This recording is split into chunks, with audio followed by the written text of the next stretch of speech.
Hello बच्चों, let's see this question. For the reversible reaction A gives B, which is first order in both the direction, Kf is 1.38 upon 300 minute inverse. Variation in concentration with time is shown in the figure. और बच्चों यहाँ पे concentration A की है, initial concentration 0.3, B initially 0, equilibrium पे ये value हो गई 0.2 और B की वैल्यू हो गई 0.1। तो बच्चों यहाँ से हम Kf अपॉन Kb होता है K इक्विलिब्रियम और वो होगा प्रोडक्ट अपॉन रिएक्टेंट। अब देखो बी इक्विलिब्रियम पे कितना है 0.1 और यहाँ पे ए इक्विलिब्रियम पे वैल्यू कितनी है 0.2। तो आप यहाँ लिखोगे 0.1 अपॉन 0.2, के एफ हो गया 1.38 अपॉन 300 और आपको निकालना है के बी।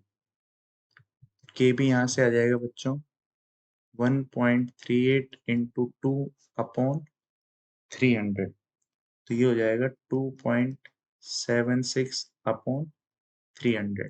ठीक है, तो अब यहाँ से अगर हम देखें आपके पास ये बोला गया है कि 25% जो है 25% ए है वो बी में कन्वर्ट हो जाए।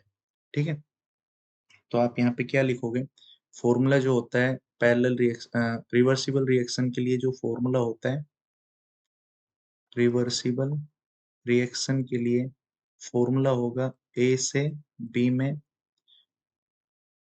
के forward plus k backward into t बराबर l n x equilibrium upon x equilibrium minus x. ठीक है, तो यहाँ पे आप बी की कंसंट्रेशन लेना चाहो तो ये बी की कंसंट्रेशन यहाँ पे हो जाएगी, ये भी बी हो जाएगा। ठीक है, अब आप देखो आपके पास इनिशियल जो ए था वो था 0.3,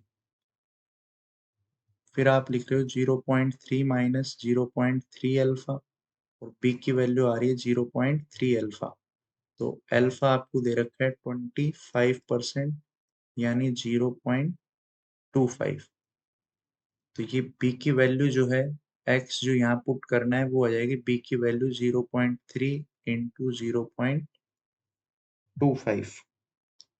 तो यहाँ पे आप वैल्यू रखो के एफ प्लस के बी। अच्छा आपको टाइम चाहिए यहाँ पे, ये हो जाएगा 1 अपॉन के एफ प्लस के बी डिवाइड में आ जाएगा। के एफ की वैल्यू है 1.38 अपॉन 300, के बी की वैल्यू है 2.76 अपॉन 300।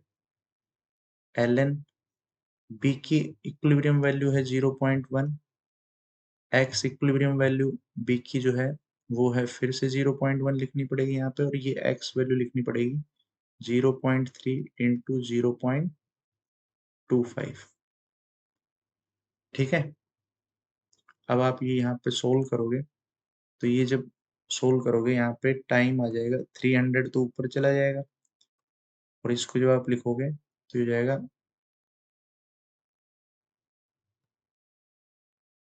एल एन 0.1 कॉमन ले लो, 1/1 माइनस नीचे से भी 0.1 कॉमन आ जाएगा, 1 माइनस 0.75, ये 1 माइनस 0.75 बनेगा 0.25, तो ये 100/25 मतलब 4 आ जाएगा। तो ये हो गया 300/4.16 एल एन 4 और ये वैल्यू एल एन टू की रखोगे तो एल एन 4 हो जाएगा 2 l n two, 300/4.16 into 2 l n two और ये वैल्यू जब आप रखोगे यहाँ से टाइम आपके पास आ जाएगा 100 मिनट। ठीक है, एल एन टू की वैल्यू 0.69 इंटू 2, ये सब रखने के बाद सोल्व करने के बाद टाइम आ जाएगा 100 minute. So answer will be 100 minute. I hope you understand it very well. Thank you. All the best.